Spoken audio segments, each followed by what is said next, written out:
there y'all, Ty here. Today's Tuesday, so you know what that means. That means today's another episode of Let's Talk Tuesdays. My special guest of the week this week is going to be my tea, because I got some tea for you guys. Not really, but I do have a story time.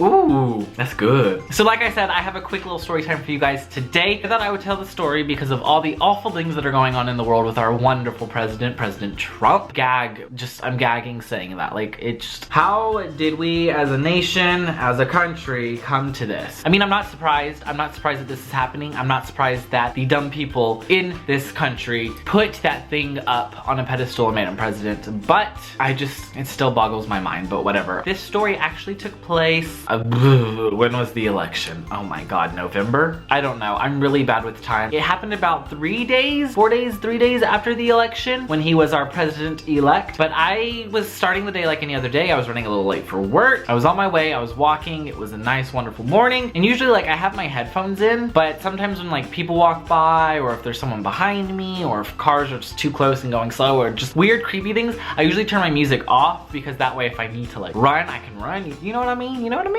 I noticed this truck was like going really slow, like behind me. I was really confused. I didn't understand what was going on, so I like paused my music and I was like walking kind of slow, trying to keep an eye out. The next thing I know, this truck like pulls up, they roll their window down and they scream at me, "Trump hates fags." They just blare off. Like they just, as fast as you could possibly go, sped right on off. And I remember I stood there in shock and disbelief. Like I've been kind of, I guess, discriminated against because of my sexuality before in the past. That's nothing new to me, to be quite honest. It's sad to say that. And I don't want to be like, oh, I'm used to it, but it still sucks and it still hurts. And so I was just sitting there like in shock. And I honestly didn't know how to kind of like react. And I just stood there for at least 2-3 minutes. And I was like, what am I supposed to do? Am I supposed to keep walking? At that point, I was like kind of scared. Like, do I need to walk back home? Are they going to follow me? Do I need to walk to work? Are they going to follow me? Like, should I just go into the mall and wait a bit? I was just so shocked. But then also like sadness sank in after fear because it was like, one, like I said, I'm kind of used to people discriminating against me because of my sexuality and who I am and saying slurs to me from time to time. It was another thing to have our president-elect's name thrown into that, you know? I don't know, Obama was the first president I ever got to vote for. He was such a great president. Compare Trump to Obama, you literally can't. Like, it's a fucking Cheeto compared to like an actual decent human being, you know? Like, it doesn't compute. But to have our president-elect's name attached to that slur really hurt because it showed me that this is the direction our country is going in, and it's showing people that it is okay to act and feel the way that they already feel internally, but actually like put it out to the public because our president is a piece of shit. You know, like our president stands for all of these awful, awful things. So these racists and homophobes, all these people can just say whatever they want to say now because they feel so empowered by our now president. And that's the scary part. That is the scariest part of all of this. And it sucks because it's like hearing everything that's going on in the world, from Planned Parenthood being attacked and the Women's March, which, by the way, ladies, I have to give a round to you. You are the strongest human beings on this planet. I love each and every one of you. The Women's March, fucking inspiring. But between all of that and the Muslim bans at the airports, like seriously, you're going, I have to stop myself from going on tangents about this because those could be totally whole videos in themselves. But all these things that are happening in the world are just so heartbreaking and devastating. And it's like, what are we doing as a human race to help other human beings? Like, we cannot look at it as us being black and white and Muslim and gay and lesbian and trans. Like, we can't look at it this way. Or females, for instance. We are all equals. We are all human beings at the end of the day, and we all need each other to survive. And I get it, not everyone's going to understand that because there are so many closed-minded and hateful people in this world. If you're watching this and you stand with me, I stand with you, just know that we are stronger than this. It might seem like the end of the world right now, and it might actually look like the end of the world when you open Twitter or read the newspaper or just look out your window, but it's not. If we stick together and we stay united as one, we can overcome this, and we will. No matter what happens these next 4 years, we're stuck. Like, whether we like it or not, we are stuck, but we don't have to stand still. If we stand together and we keep marching and we keep fighting and we keep voicing ourselves as loud as possible, we will be heard. We already are being heard, and it's a beautiful thing to see people come together, even if it sucks what we're coming together for, but it's like, it's such a beautiful and inspiring thing, and I want to do so much more in the world, and I want to help out, and I hope you do too. We're in this together, guys. We really are. That's all we have is each other and love. Spread love and peace and happiness and positivity. And that's all I have for today's video. I hope you guys liked it. If you did, go ahead and give me a big old thumbs up. If you would like to follow me on any of my social medias, as always, the links will be in the description below. And until next time, stay rad. Bye!